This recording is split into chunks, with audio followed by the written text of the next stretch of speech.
O futebol no Brasil nasceu assim. Preto e pobre não jogavam. Era jogo da elite, coisa de ingleses ricos e refinados. Mas como dizia Nelson Rodrigues, no futebol, o pior cego é o que só vê a bola.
São estudantes ingleses que virão ao Brasil carregando a bola debaixo do braço e as chuteiras para introduzir o esporte no Brasil.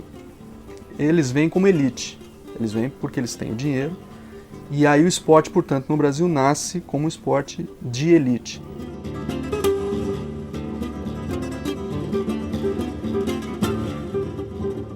Eles não admitiam nem empregado assim de escriturário, que era uma categoria mais ou menos já evoluída, não era um operário qualquer, né? Eles não admitiam, era só gente fina. O Mackenzie chegou ao requinte de jogar com gravata e não podia estar desalinhada, tinha que estar bem alinhada.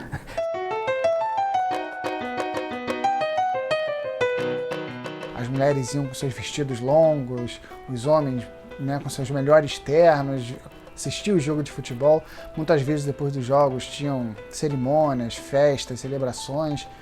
Era um evento para ser notado, um evento da elite para a elite. Eles se associavam ao discurso eugênico que fazia da melhoria do físico um meio de melhorar também a própria raça, a própria nação.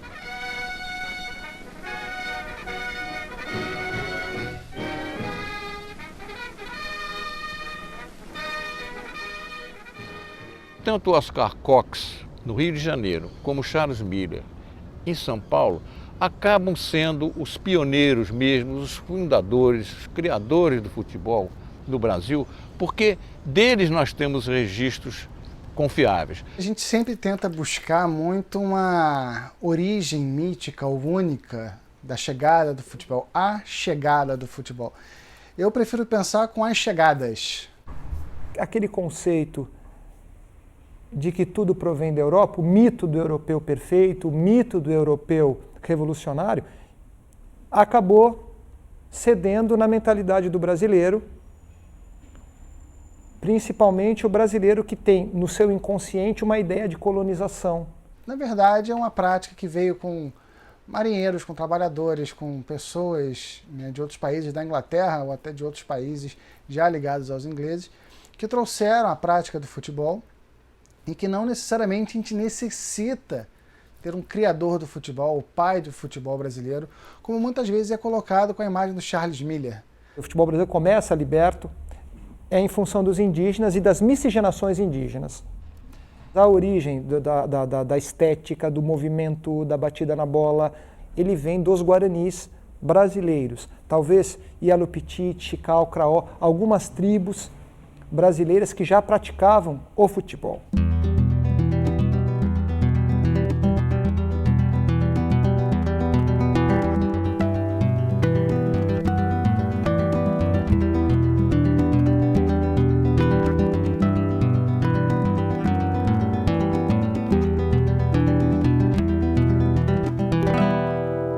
inglês sempre lutou, sempre foi contra o profissionalismo no futebol, porque ele achava que o futebol tinha que ser amador, tinha que ser um esporte puro, não podia ter influência do dinheiro e tal. É um pouco uma tentativa, um meio, né, uma estratégia de se manter um controle da elite sobre o esporte, já que a elite é que poderia, de fato, praticar um esporte de forma amadora, né, por não ter os compromissos que outros grupos mais populares teriam de trabalho e de esforço físico, braçal. Tinha negros, por exemplo, que queriam jogar futebol, eles não deixavam, né? O Campeonato Carioca, por exemplo, na Federação do Rio, declara explicitamente no seu regulamento que não podem jogar times cujos jogadores não têm emprego. Significa, se ele não tem emprego, ele está ganhando dinheiro com o futebol, então não pode. O cara tem que provar que trabalha. Os primeiros jogos são jogados em lugares que são improvisados. Então, por exemplo, as traves eram de bambu, amarrados com barba, mas isso era tudo romântico. E a bola era de couro. Conforme pegava terreno assim muito áspero, ia raspando aquela camada de proteção que tinha o couro. A primeira poça d'água que a bola entrava, ela alterava o peso. Se por algum acaso tinha um choque entre um jogador e outro, e a falta se dava, tinha que ajudar a levantar e apontar, dizer, não, eu fiz a falta, você não precisava nem de juiz. Enquanto em alguns outros países os termos do futebol foram adaptados e foram traduzidos desde o início, né, no Brasil a gente manteve os termos, a utilização dos termos em inglês por muito tempo, como o shoot, né, o chutar até hoje vem do shoot de inglês, o corner, né, por muito tempo se usavam as expressões dos jogadores, né, as posições dos jogadores ainda em inglês, o halfback, o forward. Em 1908, quando começou o campeonato, eles fizeram uma regra, passaram uma circular para os torcedores que estavam em campo, que não podiam vaiar. Os jogos no velódromo, o ingresso não era barato. Começaram a cobrar ingresso, porque antes não cobravam porque, enfim, era tudo amador, não tinha que cobrar nada. Começaram a cobrar porque teve gente que queria assistir e não se comportava, na opinião da elite, adequadamente no estádio. Vaiava. Já nos anos 20, você já tem um movimento operário organizado, na esteira da Revolução Comunista na União Soviética. Aí vem um movimento operário italiano aqui também, organizando os operários italianos e tal. E essa turma é que vai... já que não pode jogar os torneios disputados por essa elite, vai tentar criar os seus próprios torneios. Surge a várzea e tal nesse contexto. Várzea do Carmo é onde ficavam os burros que puxavam os veículos da companhia elétrica. Tinha que expulsar os burros para poder jogar futebol ali. Por isso chama várzea, porque era na Várzea do Carmo. Quando eu cheguei aqui em São Paulo, as margens do rio Tietê, dos dois lados, o que tinha de campo um atrás do outro. Ali perto do Bom Retiro, tinha dois campos, uma trave era coisa assim, distância de 1 metro, 5 metros, 10 metros, uma da outra. O Bom Retiro era um palco da nossa várzea. Vários campos e várias aceitações do futebol. O futebol começa a ter uma visão romântica e uma visão poética no estado de São Paulo, no Bom Retiro.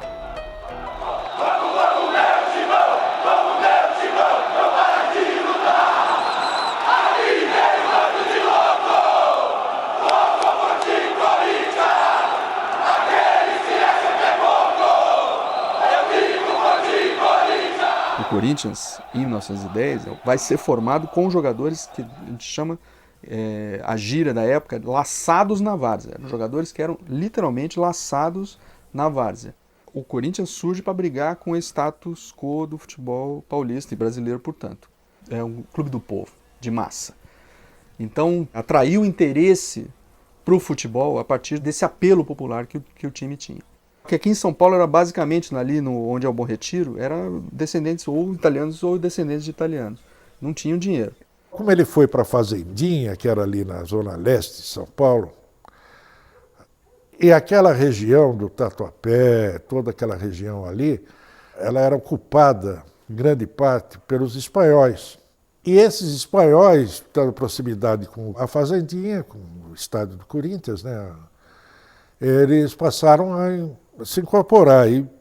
E os italianos, que eram, vamos dizer assim, um pouco mais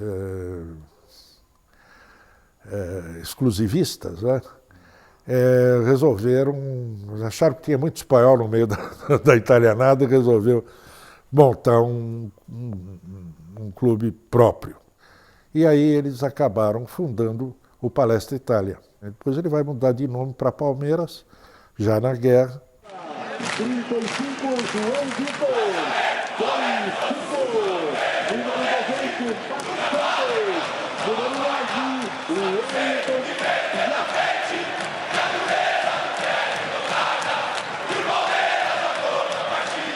Em Santos, curioso, veja você que a colônia portuguesa e a colônia espanhola em Santos eram muito grandes. Então a Portuguesa Santista chegou a ter mais torcida do que o Santos. É que o Santos depois cresceu tanto com o time de futebol, com aquele famoso time dos anos 20, com Feitiço, com Araquém, com os 100 gols, né, Siriri, Camarão e tal. E ele cresceu tanto que ele acabou engolindo os outros dois.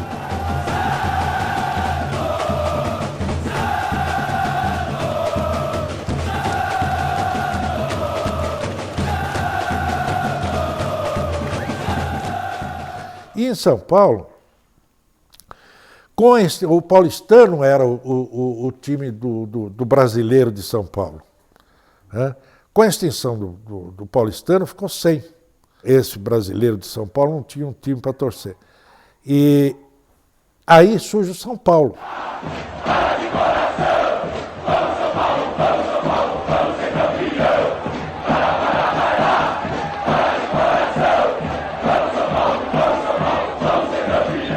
O São Paulo depois começa, nos anos 50, a construir o Morumbi.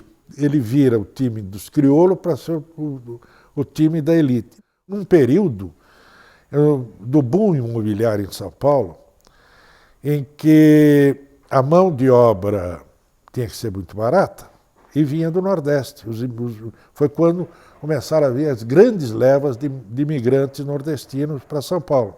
E esses nordestinos, como desciam ali, começaram a ficar ali no Brás e tal coisa, perto do Corinthians, eles começaram a se enamorar do Corinthians.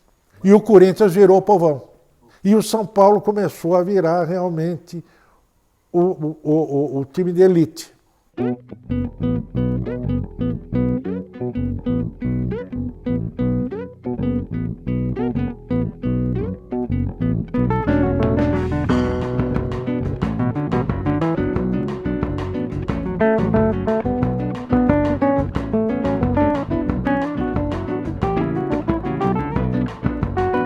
No caso do Rio de Janeiro, o que aconteceu é que o primeiro clube destinado exclusivamente ao futebol foi o Fluminense Futebol Clube. A ideia é que quem jogava, quem representava o Fluminense no campo eram os sócios daquele clube. E os sócios do clube eram necessariamente jovens elegantes, de boa renda, de famílias destacadas da cidade. Os times do Rio de Janeiro são times de elite, esses três times, né? O Fluminense, o Flamengo e o Botafogo. O Flamengo, fundado primeiro como um clube de regatas, né, da elite dos jovens do Flamengo, vai se manter assim por alguns anos. O Fluminense e o Botafogo fundados como clubes de futebol. O Botafogo tem um perfil muito semelhante ao do próprio Fluminense, né? Com a diferença talvez que tenha mais jovens nacionais, mais jovens brasileiros, não era mais a ideia do estudante que vem da Europa trazendo a bola, já eram jovens daqui mesmo, mas que conhecendo as novidades e a elegância do jogo, formam também um clube no seu bairro, ali jogando nos Lagos dos Leões, um clube que tinha um perfil tão restrito quanto os demais. O que complicou essa guerra? O fato de que entre os principais clubes formados no Rio de Janeiro, de início, constasse um que tinha um perfil muito diferente dos demais, que era o Bangu. Então o Bangu era um clube que em pouco tempo era representado nos campos por trabalhadores e por trabalhadores negros e mestiços, o que, do ponto de vista desses sócios dos clubes mais elegantes da Zona Sul, era um problema, era um pecado. Por que o Bangu, no Rio de Janeiro, é o pioneiríssimo em ter jogador negro jogando por ele? Porque também era um clube fundado numa fábrica de ingleses no bairro de Bangu, no subúrbio de Bangu. O Francisco Carregal é tido como um dos primeiros jogadores de feições negras a compor um time da Liga Metropolitana, justamente porque ele era trabalhador da fábrica de tecidos de Bangu e passa a fazer parte do time do Bangu. Ele é o que causa o incômodo que leva à delimitação de uma lei, ainda nos primeiros anos da prática do futebol no Rio de Janeiro, proibindo que negros e mestiços fizessem parte dos times principais da Liga.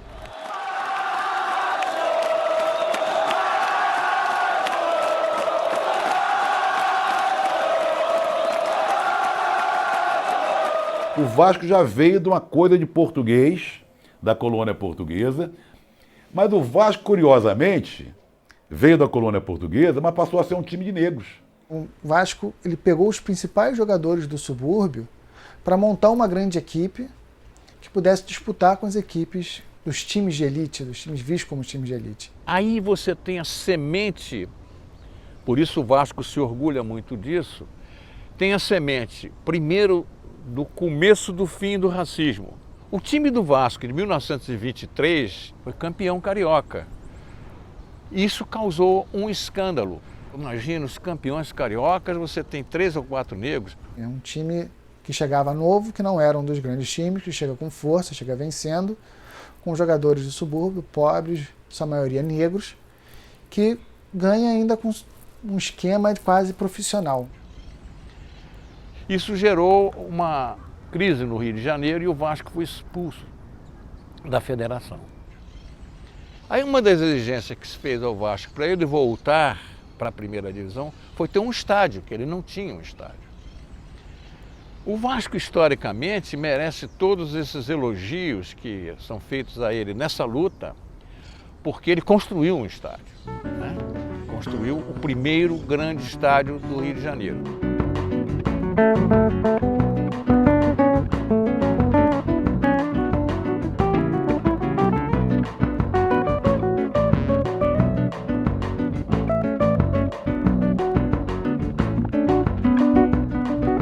Vários jogadores de futebol tentavam encobrir as marcas da sua suposta origem negra ou mestiça, só que é possível ver essa história por um outro lado, que é o da luta desses trabalhadores negros e mestiços nos campos para se fazer aceito. O Friedenreich, aí o que é interessante, era um pouco o símbolo dessa miscigenação que deu ao brasileiro, ao futebol brasileiro, o caráter que ele tem. Ele era filho de um alemão com uma negra. E tinha olhos verdes e cabelos crespos. Ele usava inclusive uma espécie de touca para alisar bem o cabelo. Independentemente disso, ele era um jogador de grande habilidade técnica. O maior exemplo disso que ficou consagrado é o caso do Carlos Alberto, um jogador que veio do América para o Fluminense e no Fluminense ficou famoso pela disputa no qual ele estava com um pó de arroz, ele estava, na verdade, maquiado, o que não era estranho entre outros jogadores do período, já que o futebol era um evento social, ele estava maquiado, com o cabelo penteado e isso, quando derrete a maquiagem dele, logo se começa aquele grito, o pó de arroz, o que se cristalizou depois com a ideia de que o Fluminense obrigou ele a usar o pó de arroz para encobrir o fato de que ele era negro. Em 1922, um repórter do jornal A Crítica, da Argentina, o Palácio Zinos, faz matérias para a imprensa argentina, nas quais cita muito negativamente os jogadores brasileiros e com um preconceito que fazia associá-lo, os jogadores brasileiros, a macacos. Até que nos anos 30, né, você tem o choque final, né, entre aqueles que defendiam o amadorismo e os que queriam o profissionalismo já oficialmente estabelecido. Então. Quando Getúlio Vargas assumiu a presidência do Brasil, uma das questões que ele tinha em mente era justamente regularizar os esportes no Brasil. Então ele criou o Conselho Nacional de Esportes. O Estado tenta também, de alguma forma, regular e controlar a prática do futebol. Mas isso não era à toa. Isso tinha a ver com o fato de que o Getúlio Vargas tinha testemunhado ao longo da década de 30 a força social que o futebol tinha para constituir o sentimento nacional.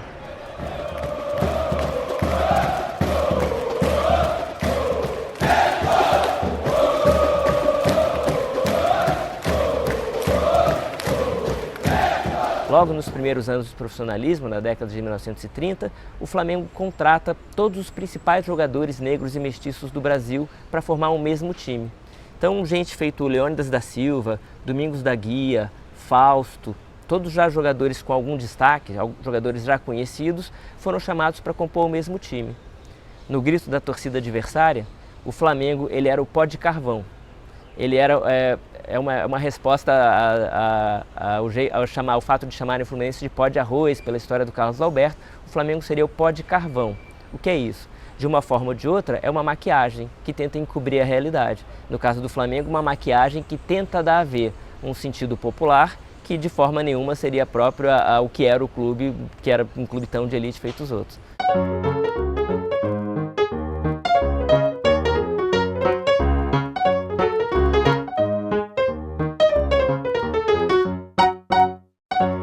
O Brasil é um desastre na primeira Copa, né?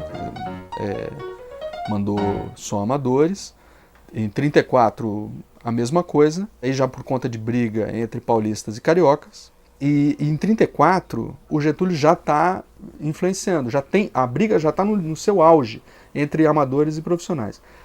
O Palmeiras, por exemplo, esconde os seus jogadores, para não permitir que eles integrem a seleção, esconde os seus jogadores num sítio, para eles não serem achados e serem obrigados a se incorporar à seleção. A briga chega nesse nível.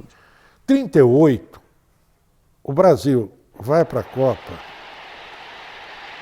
com uma seleção, com um grupo de jogadores muito bom, né? Dentre eles o Leônidas da Silva, que era o Pelé daquela época. Rio e São Paulo já se acertaram, você já tem uma confederação que é aceita por todas. Lá para a França é mandada uma seleção que chega em terceiro lugar, surpreende o mundo.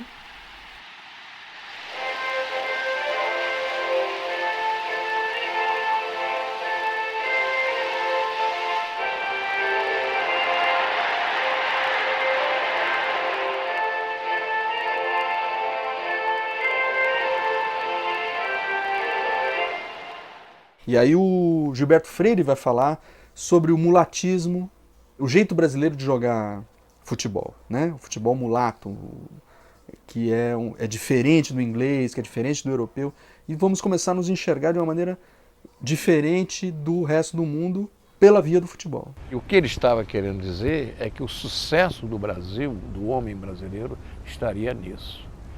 É uma coisa ousadíssima, né? Por que não nas outras artes, nas outras instituições culturais? Por que não, ao se dar oportunidade ao negro, ele não vai ter esse destaque, né, que ele tem no futebol? É só abrir as portas para ele. Começa a haver uma maior valorização da mistura com o negro, né? E as teses freianas começam a ganhar força durante a década de 30. Então, o jogador negro começa a ser, o negro e mulato, né? Começa a ser visto como um símbolo da brasilidade, né? A característica do brasileiro. E os jogadores, né, negros e mulatos começam a se destacar nesse período. Leônidas foi considerado o melhor jogador da Copa de 1938. Né? O Domingos é considerado um dos maiores zagueiros até hoje da história do Boca Juniors, por exemplo. São grandes jogadores negros que aparecem nesse momento, no momento de redefinição da identidade nacional brasileira. Eles acabam representando um pouco isso. Quando Manolo entrava na arena, era a verdadeira maravilha. O samba já era afirmado como uma música nacional, o próprio carnaval já era visto como algo peculiar à cultura brasileira, mas o futebol era aquele elemento capaz de cristalizar o sentimento compartilhado, criar uma torcida em comum entre diferentes setores da sociedade brasileira.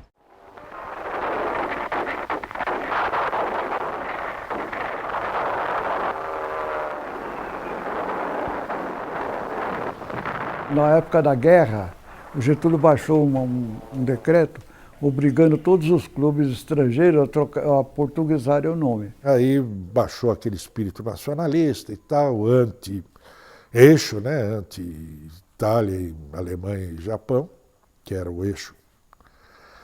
E começaram a mudar os nomes dos restaurantes, bares, clubes, lojas, né? começaram a mudar de nome.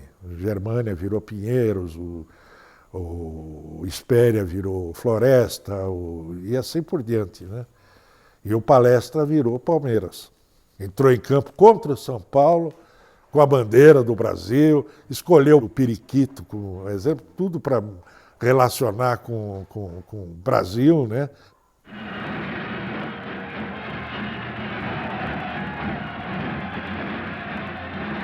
A Copa seguinte seria na Alemanha. A Alemanha fez o que fez, obviamente perdeu todos os direitos de fazer qualquer coisa, né? E a Europa estava devastada. E o Brasil acabou surgindo como um candidato natural a fazer a Copa. Ainda com a imagem de 38, com a imagem de que tinha crescido como país, porque atravessou a guerra, saiu da guerra, saiu industrializado. Os anos 50 são os anos de uma loucura de industrialização, de bens de consumo. Isso aqui veio um boom de otimismo enorme. 50, vamos fazer a Copa. Você faz no Brasil, por causa disso, um esforço, faz o maior estádio de futebol do mundo. O brasileiro foi para ver aquele dia a coroação de uma glória que ele merecia por ter o melhor futebol do mundo, a melhor seleção do mundo, a cidade mais bonita do mundo, enfim, finalmente vamos provar ao mundo que somos os melhores do mundo. E aí acontece o desastre. Inexplicável, o maior silêncio da história do futebol, né? Que foi a final contra o Uruguai. Grande está finalíssima da Copa do Mundo. Ainda dentro do campo Uruguai. Deu para Guidia. Guidia devolveu a Júlio Pérez, que dá em profundidade ao ponteiro direito. Corre Guidia. Aproxima-se do gol do Brasil e atira. Gol! Gol do Uruguai. Guidia.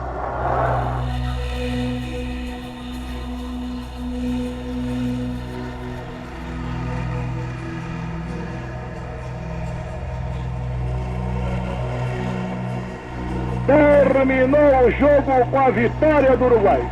Uruguai, os campeões mundiais de futebol de 1950, reconquistando o título. A explicação corrente na época era que a miscigenação tinha atrapalhado a performance da seleção. Agora você separou. O culpado foi o negro. Barbosa, Juvenal e Bigode. O campeão foi o Uruguai, mas o Uruguai era um time europeu, digamos assim, né? De extração europeia. E aí você já começa a olhar para a Europa, que é branca. Em 56, o Brasil fez uma excursão para a Europa. E nessa excursão, o Brasil perde jogos significativos, né? O que resultou no relatório do Flávio Costa dizer que preto não dá para jogar na Europa, porque não tem comportamento, porque sente medo, porque sente frio, porque não sei o que. Então, esses conceitos racistas aí que são vira e mexe, parece na cabeça dos caras. Houve uma velada implicância que desapareceu nos arquivos da CBD, relatórios feitos na época, também dizendo da emotividade do jogador negro. Isso era dito como uma espécie de elogio. O negro é mais sentimental, ama mais a família. Está entendendo o elogio? Ele vamos dizer assim, tem uma espécie de banzo. Quando tudo vai bem, somos o país da miscigenação. Quando tudo vai mal, precisamos valorizar a nossa força mais intelectualmente mais avançada, mais desenvolvida, que é a mão de obra branca europeia. E o futebol vai traduzir exatamente essa problemática, que é o problema de como nós, brasileiros, nos enxergamos.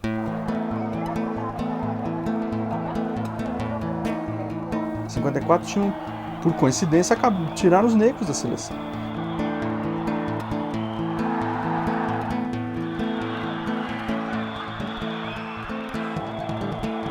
Em 58 eles voltou, não só voltam, como voltou o negro, né? Que era o Pelé.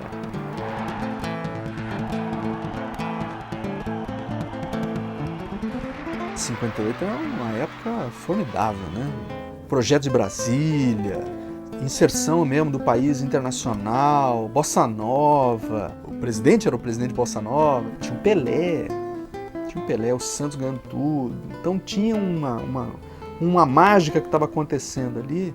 Mas, por uma coincidência, eu trato como coincidência, registro como uma coincidência, quando o Brasil estreia contra a Áustria em 1958, nos 11 jogadores que entram em campo, ainda não havia substituição na época, onde podia estar um branco, não estava um negro.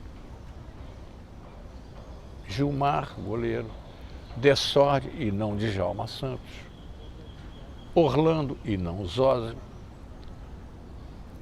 Joel e não Garrincha, Mazola e não Pelé. E quando chega no jogo final contra a Suécia, time da casa,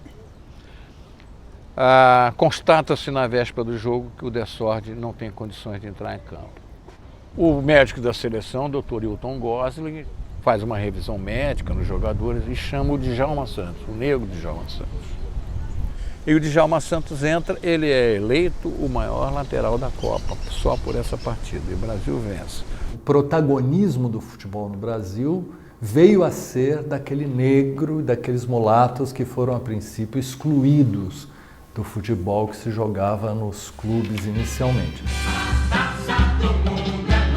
Agradecendo a esse povo, a essa torcida maravilhosa, o acolhimento, porque nós somos os campeões do mundo. A fechar, meus amigos do Brasil, com os campeões do mundo, lá na concentração de vocês. Lá vai o Brasil desfilando com a bandeira da Suécia, como campeões do mundo.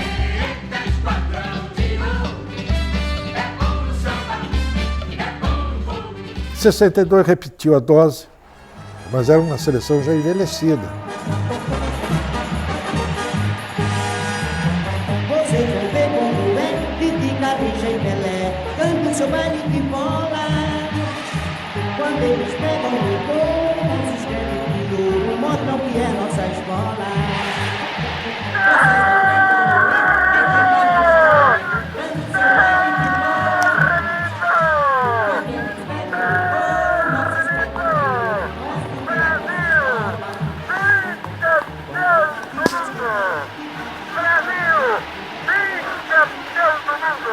O Brasil ganha 62, mas já está um clima meio sombrio.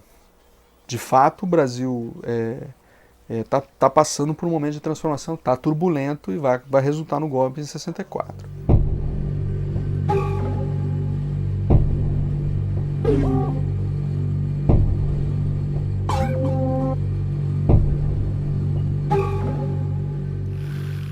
O Brasil vai para a Copa de 66, acreditando que era a seleção imbatível, e tinha todas as razões do mundo para acreditar, né? Tinha o Pelé, o Garrincha já em fim de carreira, mas era o Garrincha, e aí teve essa grande decepção que foi a Copa de 66.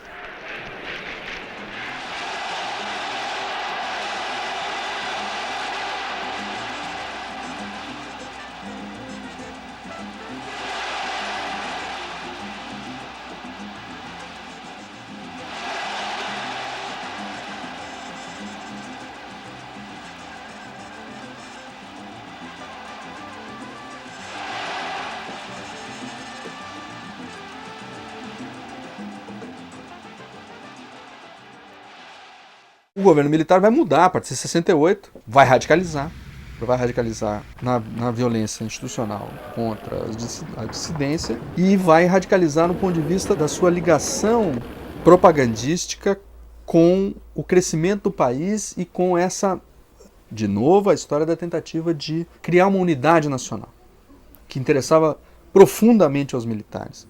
Você sabia que o futebol estava sendo usado como instrumento de manipulação pelo regime militar.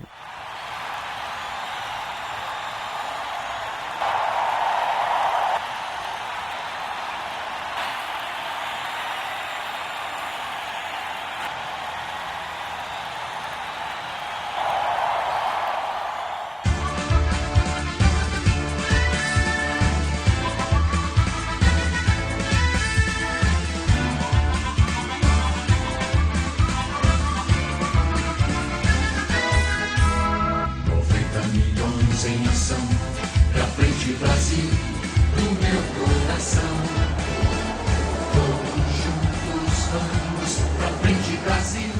70, o Brasil teve o cuidado de montar uma superestrutura de preparo físico. Foi eleito pela Organização Mundial de Saúde como o time de futebol mais bem preparado fisicamente, que íamos jogar na altitude do México e ao meio-dia.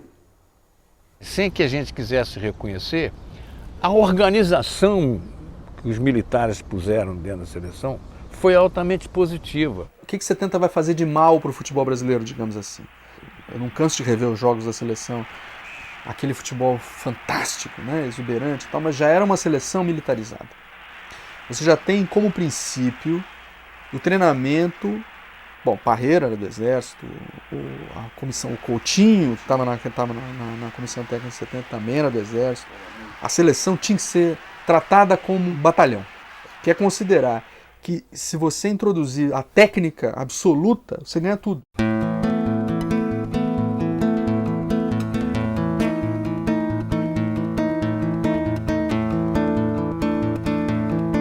Em 82 você tem uma aposta invertida, né? A aposta absoluta no craque. E perdemos. Então não só a disciplina também sozinha ela não resolve, como só o talento. O futebol arte perdeu, então perdeu muito da graça do futebol. Começou a prevalecer, mundo afora, aquela coisa pragmática, aquela coisa da prosa, em detrimento da poesia. Isso mudou muito o futebol no Brasil do ponto de vista tático, porque a partir daí chegou-se à conclusão equivocada de que jogar bem, jogar bonito, não ganha um jogo.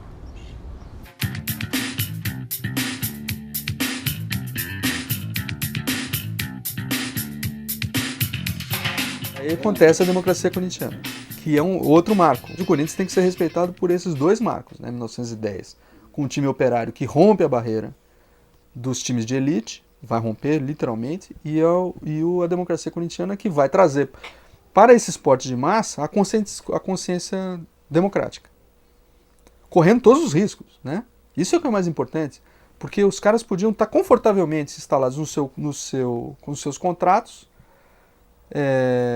entrando em campo jogando sua bolinha, muitos faziam isso, e não se preocupar com o momento do país. Não, o Sócrates subiu no palanque, o Vladimir subiu no palanque, o Casagrande subiu no palanque. Braços erguidos! Eleições diretas! Eleições diretas! Você tem essas duas coisas, né? A decepção com o futebol, mas ao mesmo tempo uma espécie de ressurreição do futebol para a população brasileira em si, politicamente falando inclusive, nessa transição para a democracia.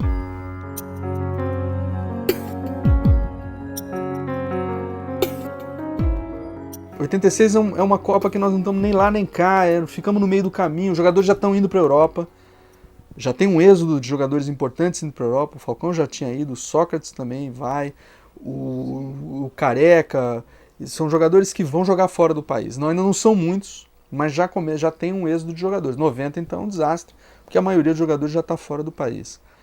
E 90 a adoção do modelo inteiramente europeu. Né? Inteiramente europeu. Nós vamos ter uma seleção que movida exclusivamente a dinheiro. E os caras taparam o logo da Pepsi, que era então patrocinadora da seleção, porque eles não estavam ganhando dinheiro com aquilo. Mostra que já tinha mercantilizado tudo, que o futebol era da boca para fora, era paixão, na verdade só interessava o dinheiro.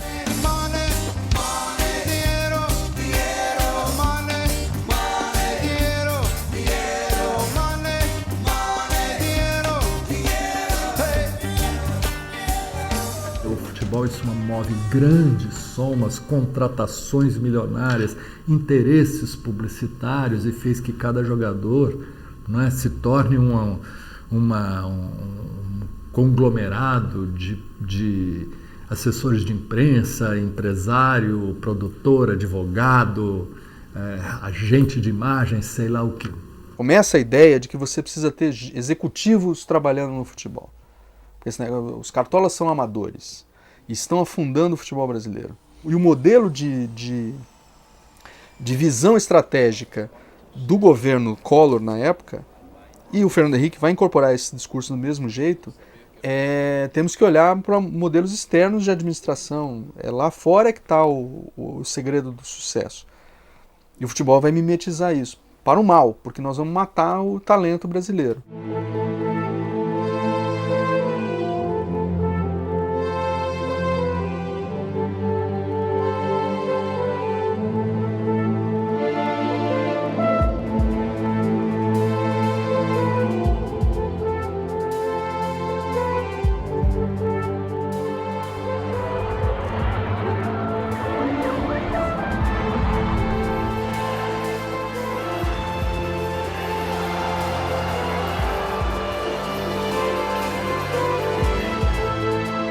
Em 2002 você tem dois momentos importantes, né? O momento do pentacampeonato, que é a afirmação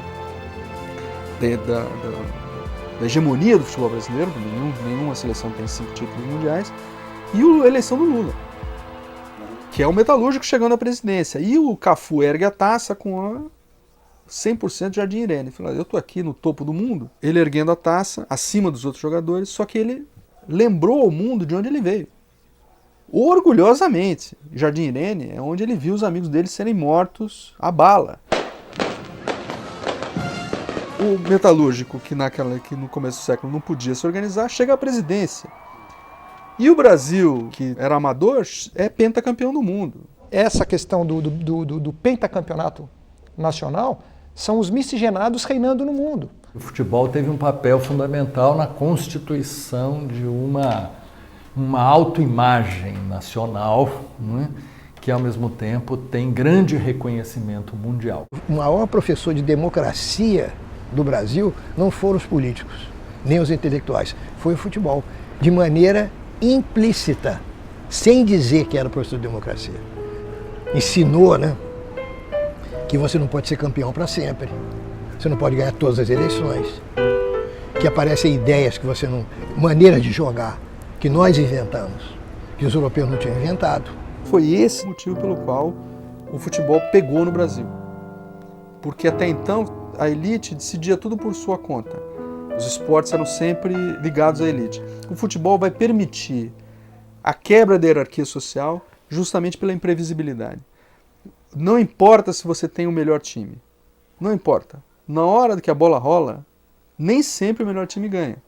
Às vezes o mais esforçado é que ganha. E se eu me esforçar o suficiente, quem sabe eu não ganho do time mais forte. E é isso que torna o futebol tão apaixonante e tornou o futebol popular no seu início no Brasil.